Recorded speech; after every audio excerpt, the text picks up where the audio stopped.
Hello student, स्वागत है आपका हमारे YouTube चैनल गौतम एकेडमी में। तो आज हम स्टार्ट करने वाले हैं गुणनफल के नियम, जो कि एक बेसिक कॉन्सेप्ट है। क्योंकि अगर हम इन्हें जान लेते हैं तो हमें आगे की जितनी भी गुणनफल की प्रॉपर्टी होती है उन्हें लगाने में आसानी होती है। तो चलिए स्टार्ट करते हैं।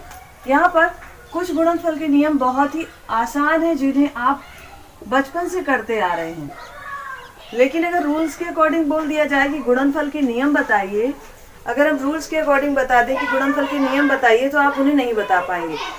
सबसे पहले हम देखेंगे कि फर्स्ट, अगर कोई संख्या a और b पूर्ण है और उनका गुणनफल किया जाए तो एक नई संख्या प्राप्त होती है।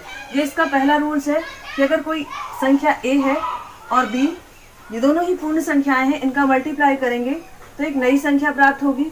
ये इसका फर्स्ट रूल्स है। एग्जाम्पल में अगर हम लें यहाँ पर 2 × 3, तो इन दोनों की फैक्टर क्या बन गया? c। एक नई संख्या हमें प्राप्त हो गई 6। सेकेंड रूल्स में देखेंगे, यदि a और b दो पूर्ण संख्याएं हैं, a और b दो पूर्ण संख्याएं हैं, इनका गुणनफल किया जाए और इनके क्रम को बदल दिया जाए तो left hand side and right hand side both side equal digit आती है, मीन्स बोथ साइड ये इक्वल होते हैं। ये इसका सेकेंड रूल्स हो गया। इसमें हम रख सकते हैं, कितना आएगा 2, और यहाँ पर भी हम रख देंगे 1 × 2 = 2। ओके, तो हम कह सकते हैं a × b करें या b × a, आंसर सेम आता है। हम थर्ड रूल्स में देखें, यदि a, b और c ये तीन पूर्ण संख्याएं हैं, इनका गुणनफल अगर किया जाए एक पेयर में एक क्रम बनाकर तो भी बोथ साइड ये इक्वल होते हैं। हाँ, एग्जाम्पल में इसका फॉर्मूला बनाते हैं, a × b × c इक्वल है a × b × c के। यहाँ देखते हैं, हमने इसका एक पेयर बनाया a × b का और यहाँ पर बनाया है b × c का। दोनों ही कंडीशन में बोथ साइड इक्वल होंगे। लुक लाइक यहाँ हम डिजिट रख लेते हैं 2, यहाँ 3 एंड यहाँ 4। अब इसका मल्टीप्लाई करेंगे 2 × 3 = 6, 6 × 4 = 24। यहाँ पर भी हम मल्टीप्लाई करेंगे 2 × 3 × 4। यहाँ पर भी हम मल्टीप्लाई करेंगे 3 × 4 = 12 और 12 × 2 = 24। फोर्थ रूल्स में हम जानेंगे कि 1 एक ऐसी पूर्ण संख्या है जिसका किसी भी पूर्ण संख्या से मल्टीप्लाई कर दिया जाए तो आंसर वही पूर्ण संख्या आ जाती है। लुक लाइक 1 है, यहाँ पर हम मल्टीप्लाई कर देते हैं a से, तो आंसर क्या आएगा? a ही आएगा।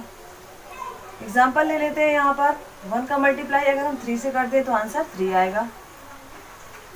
ऐसे ही फिफ्थ रूल्स है कि 0 एक ऐसी पूर्ण संख्या है जिसका किसी भी पूर्ण संख्या से मल्टीप्लाई कर दिया जाए तो आंसर 0 आएगा। ये गुणनफल के फिफ्थ रूल्स में आता है। तो रूल्स के हमें नंबरिंग भी याद रखनी होती है कि फर्स्ट रूल्स क्या है, सेकेंड रूल्स क्या है, थर्ड क्या है, फोर्थ क्या है, फिफ्थ क्या है। ये तो थे गुणनफल के सिंपल से रूल्स जो कि जनरली हम बचपन से करते आ रहे हैं, लेकिन इनमें से सबसे इम्पॉर्टेंट है 6 नंबर का रूल्स, जिसे आपको बहुत ही अच्छे से समझना है। ओके, 6 नंबर के रूल्स में हम देखेंगे, यदि a, b, c तीन पूर्ण संख्याएं हैं, लुक लाइक यहाँ a, b और c ये तीन पूर्ण संख्या हैं,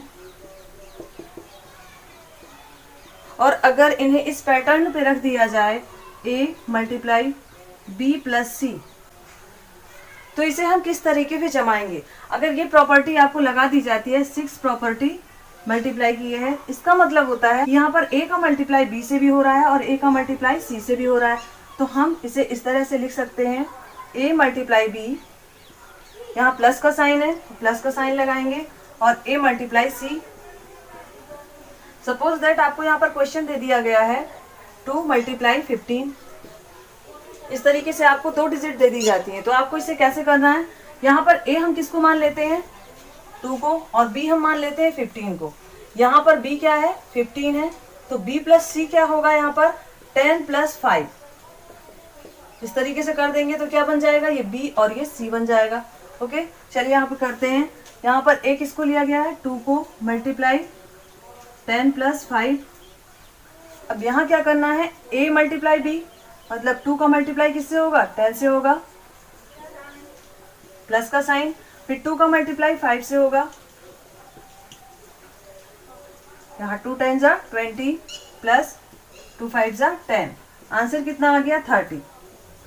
तो ये एक सिंपल सी मेथड थी, लेकिन अगर हमसे थोड़ी सी मिस्टेक हुई तो हमारी मैथ्स रॉन्ग हो जाती। 6 रूल्स में एक और क्वेश्चन बनता है कि ABC अगर पूर्ण संख्या है तो अगर यहाँ पर a × b - c हो तो हम क्या करेंगे?